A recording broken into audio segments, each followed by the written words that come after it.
Olá, fisioterapeuta! Meu nome é Jaqueline Bexiga e sejam bem-vindos a mais um vídeo desse canal. Hoje a gente vai falar sobre as pasmadas do Scooby.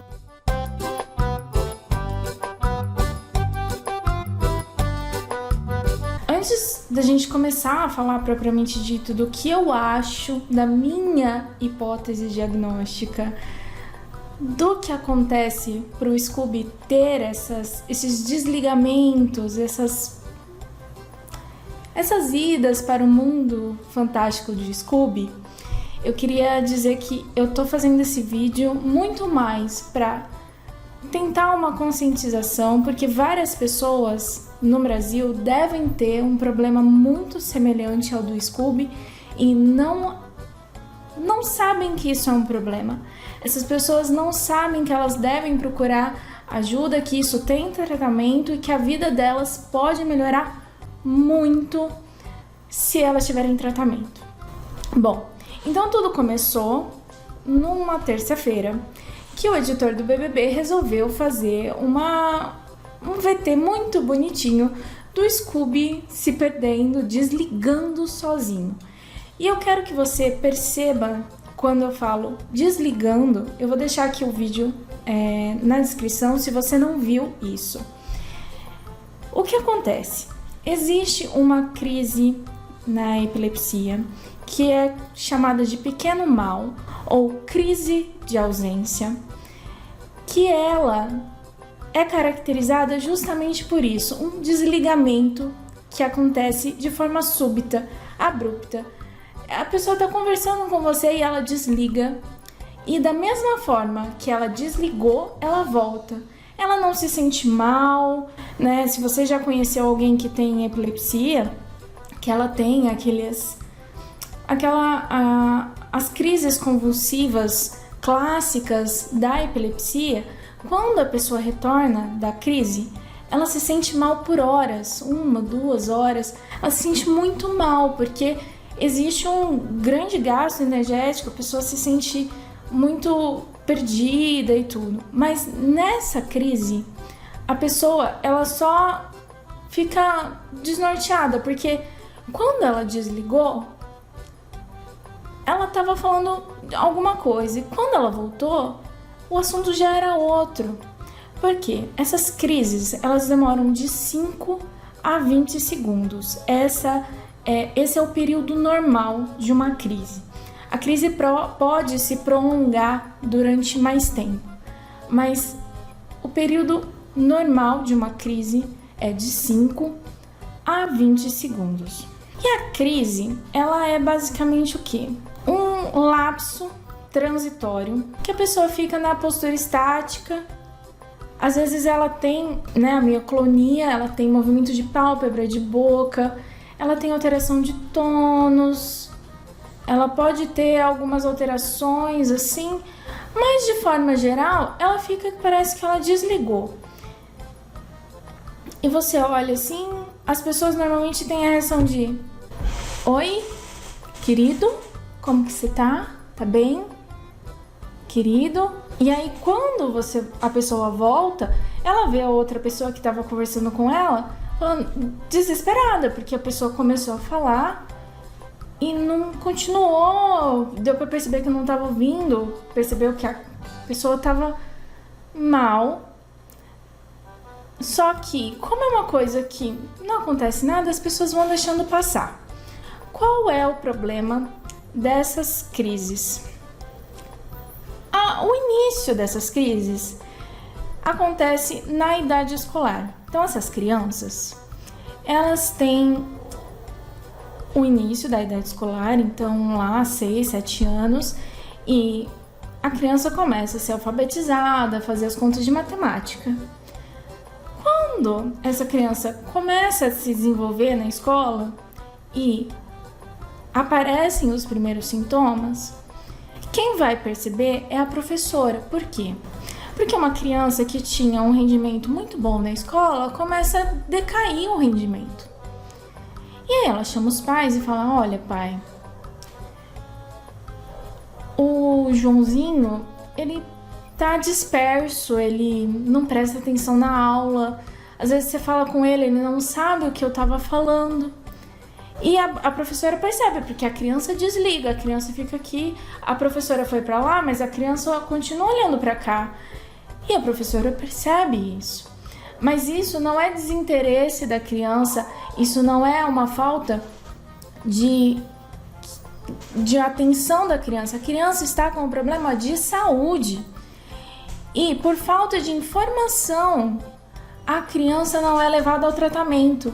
E muitas vezes ela é até levada ao tratamento, mas o tratamento que ela é levada é um outro, que é o déficit de atenção. Inclusive, a Luana Piovani, ex-mulher do Pedro Scooby, ela comenta num dado momento, eu não lembro exatamente quando foi, que o Pedro tinha dito que ele tinha transtorno de déficit de atenção, mas que ela acreditava que aquilo nunca tinha sido um diagnóstico médico. Então, isso me leva a querer o seguinte: o Pedro nunca procurou um tratamento pelo déficit de atenção, porque se fosse investigado, provavelmente o Pedro pode ter essa crise de ausência, porque ele desliga, fica durante algum tempo. Eu decidi fazer esse vídeo no dia 8 de março de 2022. No dia 8, mostrou um VTzinho que ele desliga. E eu fui lá ver o VT, que é o VT que tá aqui embaixo na descrição. Ele desliga por 14 segundos. Um desligamento assim, ele tava conversando, cantando uma música, ele desliga. Aí os meninos estavam ali, eles já perceberam que ele tem isso, talvez também não queiram ficar perguntando. Não deve ser muito legal, né? Você ficar abordando sobre isso. E quando ele volta, ele percebe que o papo acabou e ele volta a fumar. Olhei para aquilo e eu já tinha visto na semana anterior um VT muito parecido, com as mesmas crises, e eu não tinha me tocado do que poderia ser. Inclusive, se você olhar, eu vou deixar agora aqui no card. Esse vídeo não é meu, esse vídeo é de um outro canal. Eu não sei se eu vou conseguir colocar aqui no vídeo o pedacinho de uma criança na escola, e ela vai falar com os amigos, tá falando com os amigos, e ela desliga. Até que chega a professora percebe, e quando a criança volta, ela olha assim, tipo, o que está acontecendo, né? Eu não sei se foi uma encenação ou se é realmente uma criança que tinha, porque a criança e o adulto que tem esse problema, quando ele é exposto a estresses, essas crises são aumentadas, aumenta a duração.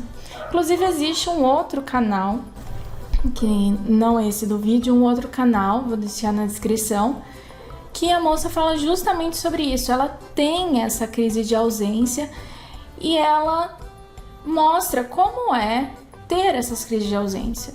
Ela mostra as diversas crises, porque a gente precisa aprender a olhar para a pessoa e perceber aquele sinal. Lembra, quando a gente fala de semiologia, a gente tem os sinais e os sintomas. Os sinais é aquilo que a gente, olhando para a pessoa, consegue perceber sem que ela relate.